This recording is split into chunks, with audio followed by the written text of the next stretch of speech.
I think because this is the week that school starts here in Tulsa, I think we should start off by asking you to address Tulsa parents. Do TPS parents need to be worried about their schools closing or classes stopping this year? No. The families in Tulsa should know that our first day of school is August 17th, and that we are focused on making sure that we have a safe and productive and exciting start to our school year. And I'm confident that no matter what happens, that everyone, all of the adults, will be making sure that that continues. What do parents and concerned taxpayers need to know about your strategy moving forward to improve academic outcomes for students? Yes. So what I want Tulsa families to know is that we are the first people to share with them where we are academically, what we're doing about that, and what progress we're making, and what we're doing in areas if we're not making progress. So the Board of Education in Tulsa, who are elected by Tulsans, have had for years a plan and goals, and are reporting publicly our progress toward those goals.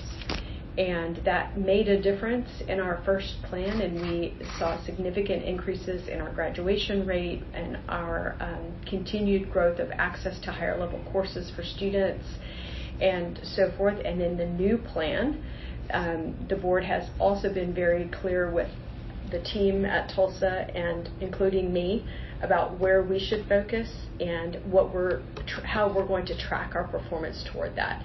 All of that is available on our website, and all of that is discussed every month at meetings of the Tulsa Board of Education. Okay.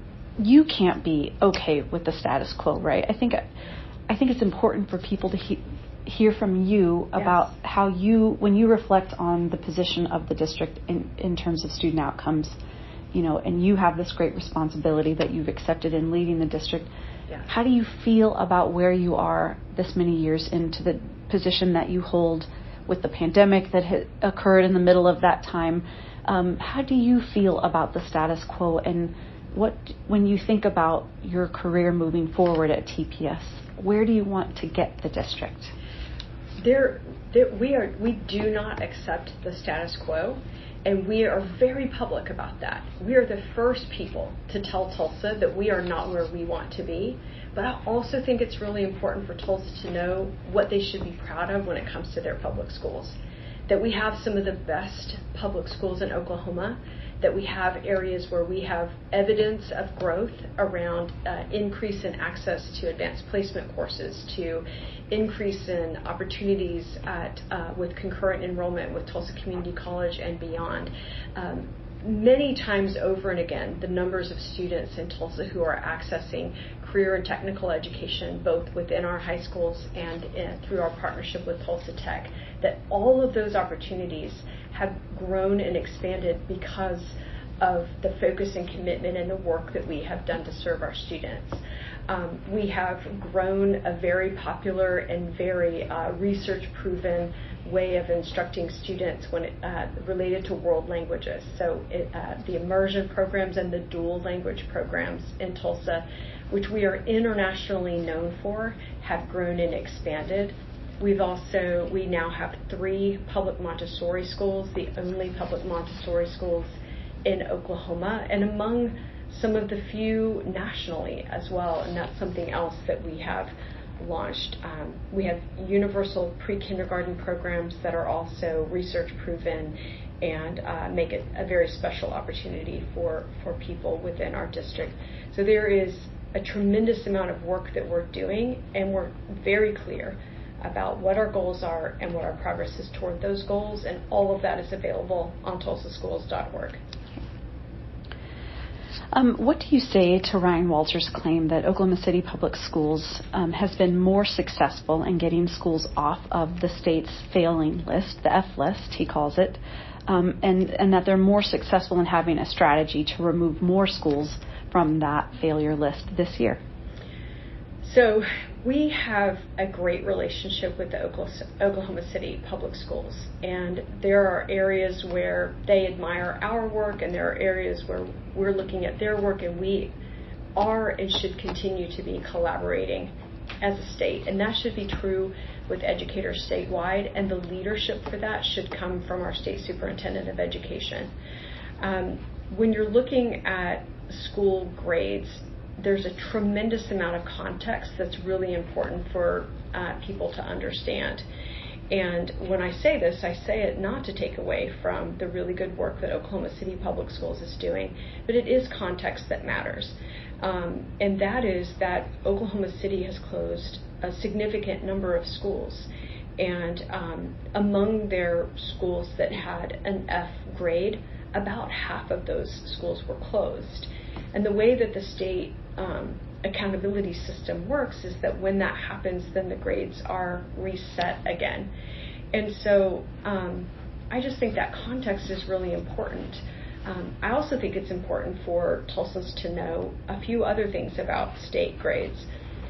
One is that a big part of the grade for schools in Oklahoma is based on attendance. And so that's a shared responsibility that we have. And so we would ask Tulsa to please make sure that your young people are coming to school, that they're there every day and ready to learn, because that is a part of the score that we receive.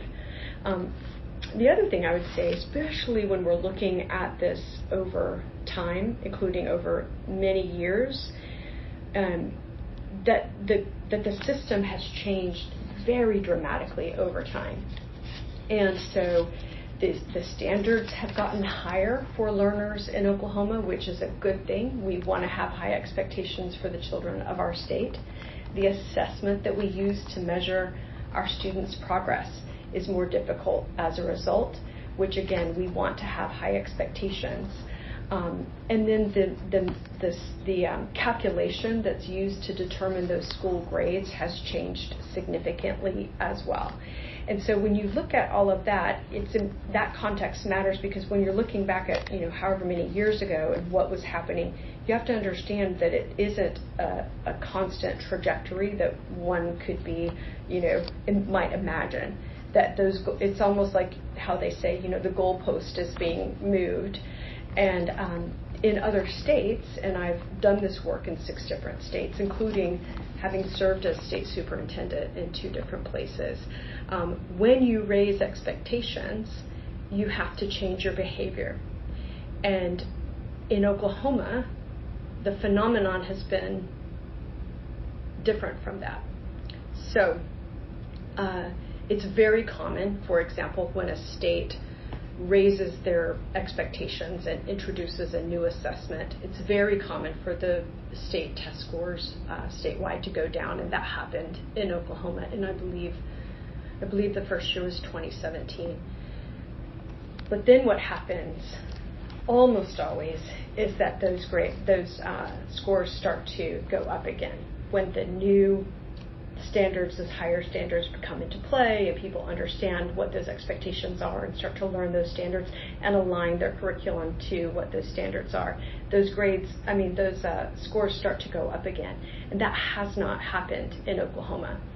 Now, to be clear, the state has had the same challenge that we have had in Tulsa, which is that those new standards came out,